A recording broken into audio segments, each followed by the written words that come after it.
Carlos are born with different physical characteristics. I think he looks like his dad. You know, a lot like his dad is. This baby boy's round head isn't the only thing he's inherited from his father. His cells contain a genetic mixture of DNA from both parents. A genetic inheritance that not only determines his hair, skin, and eye color, but will also affect his chances of developing many common diseases. Advances in genetic research are allowing scientists and doctors to peer inside ourselves and learn what our DNA says about the diseases we might develop. The amount of information that we're learning is coming at a pace way faster than we've ever had before. The pace has been accelerated by a bold scientific endeavor called the Human Genome Project, which seeks to find all the genes in human DNA. As more and more conditions become testable through DNA, decision-making is going to be greatly challenged. How much do you want to find out about yourself? Yes, Linda, this is Andrea Zanko, returning your call from UC Med Center. Hi, what can I do for you? I'm on the phone a lot with people calling in with questions about a possible genetic condition. Essentially, it means coming down to the city, being seen by our neurologist, talking with our psychologist, and meeting with me. On this day, a young woman in Northern California has called Zanko to discuss a genetic test for Huntington's disease, a rare genetic disorder that is passed from parent to child. Huntington's disease is an insidious, neurologically degenerative disorder. It most often has onset of symptoms in the adult life, anywhere. The most common time is between the 30s and the 40s. It's a dominant disorder, and that means that an affected parent has a 50% chance at each pregnancy of transmitting the gene to an offspring. Jennifer Jones first suspected she might be at risk for Huntington's when her mom began acting strangely. We had known for about 6 years that something was different about her.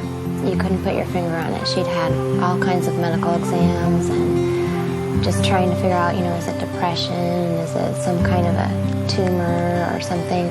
Actually, when one of my aunts was being tested for the gene, I immediately went right to the library and just consumed myself in learning as much as I could about it. And the more I read, the more I knew that's what my mom had. Jennifer has a 50-50 chance that she inherited the gene from her mother and will get this devastating disease. That was the scariest part of all. One of my aunts said it's like flipping a deck of cards. You know half are red and half are black. You could flip the top two and they could both be black, or they could both be red, or one of each. And those aren't very good odds, I don't think. I just started learning a lot about genetic testing and trying to, figure out what I wanted to do with this. There is an extended family history of Huntington's in Jennifer's family. And I actually first met her at a large family meeting, and it was actually several months later that she did call and wanted more information about the testing itself and thought that she was ready to come in and find out, clarify her own status. Armed with PCR and other powerful technologies, such as these gel electrophoresis machines that separate DNA for analysis, scientists have embarked on an ambitious endeavor. The Human Genome Project will find not just one gene, but all the genes in human DNA. The Genome Project will identify all the genes, and probably some modest proportion of those genes will be involved in genetic disease. Maybe 10%, maybe 20%, we don't really know. Genetics has a history of identifying important genes in particular processes, and we've really only scratched the surface over this century, and the idea of the Genome Project was to make that happen much faster by getting all the genes to begin with and then understanding what they do. This is just one of the two copies of the gel. You do the duplicate right beside it, or do you actually mix and match them when you're running it? In addition to running the Human Genome Center at Stanford University, Myers also studies specific genetic diseases. One of the diseases that I'm particularly interested in is Huntington's disease. The gene has been found. We now know that the gene encodes for a very large protein, and a number of groups around the world are now trying to figure out what does that protein do so that we can try to think about ways of treating it. But today, there is no therapy, and that poses a dilemma for Jennifer. If she takes the test and finds out she has the Huntington's gene, there's nothing she can do to change the course of the disease.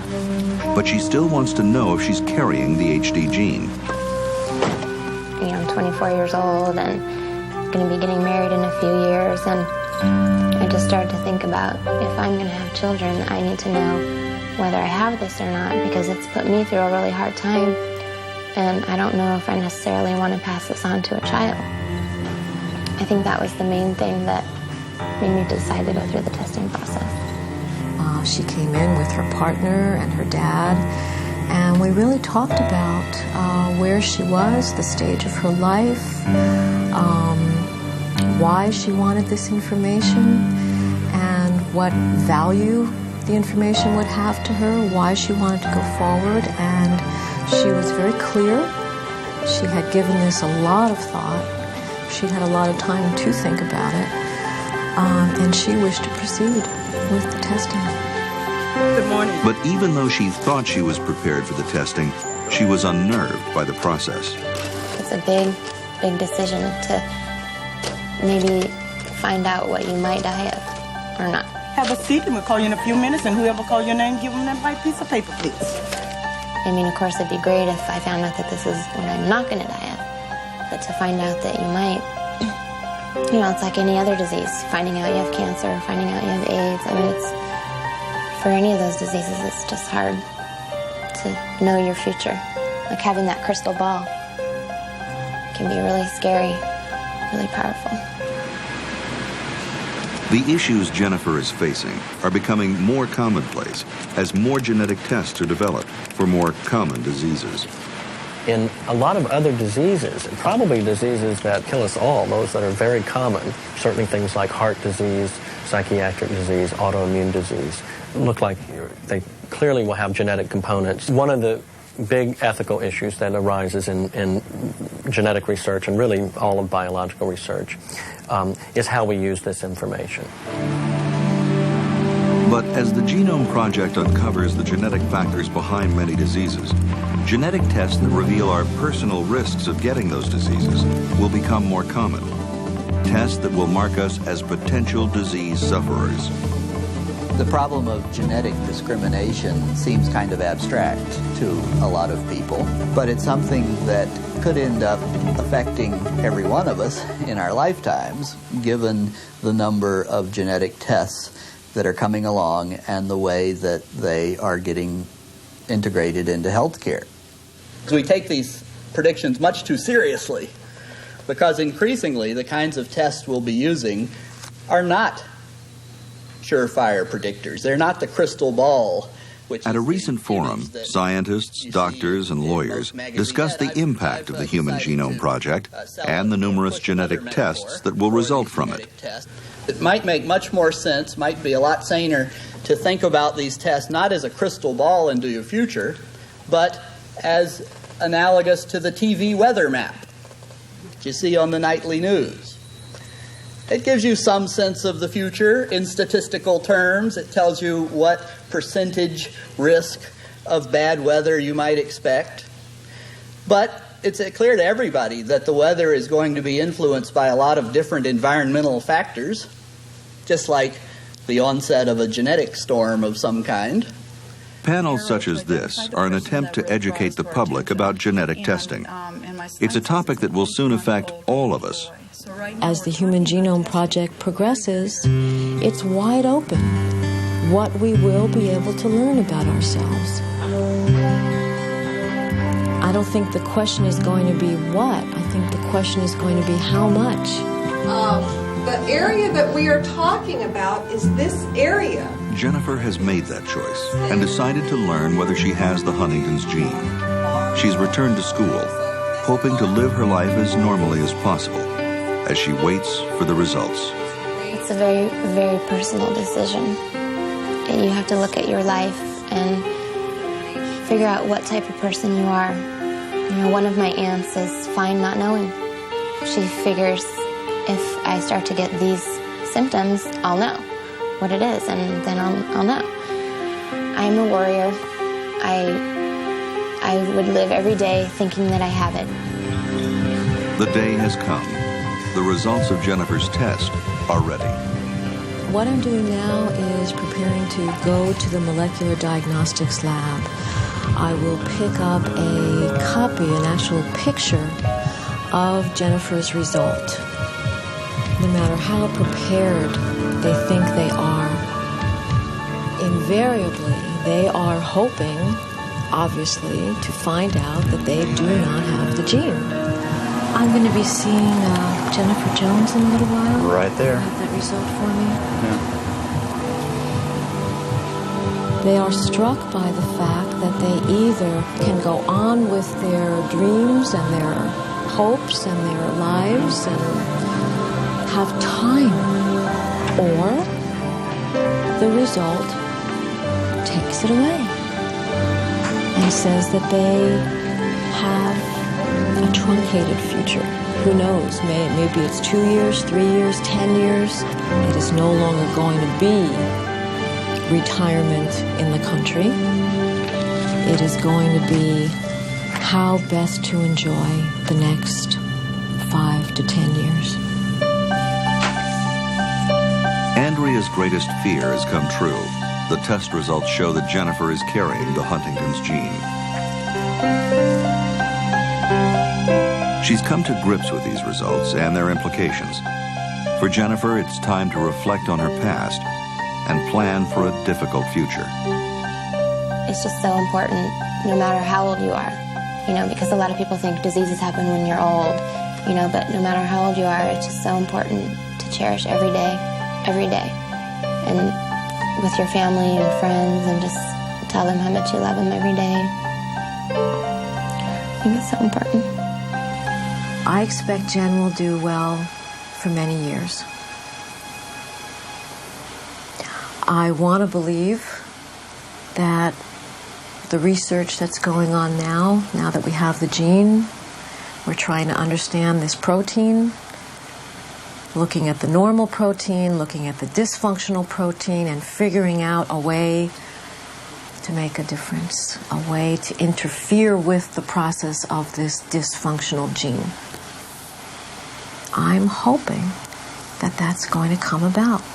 There is nothing I can think of that would bring me greater joy than to be able to call Jen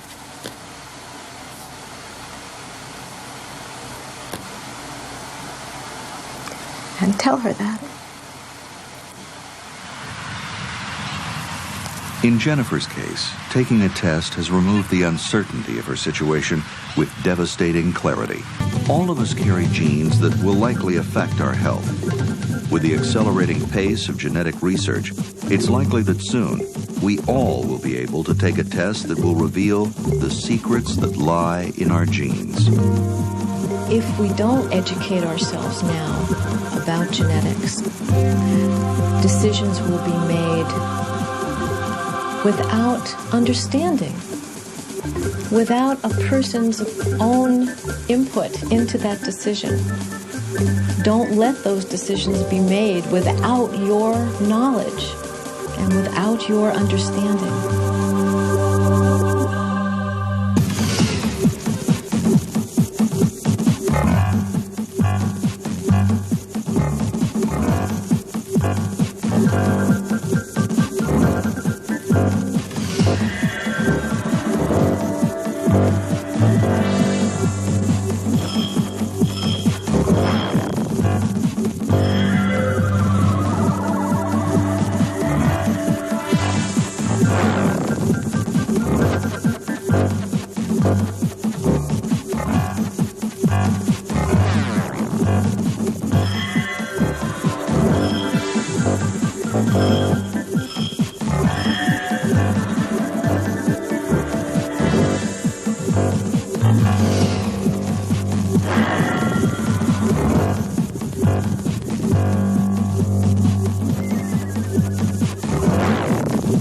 you.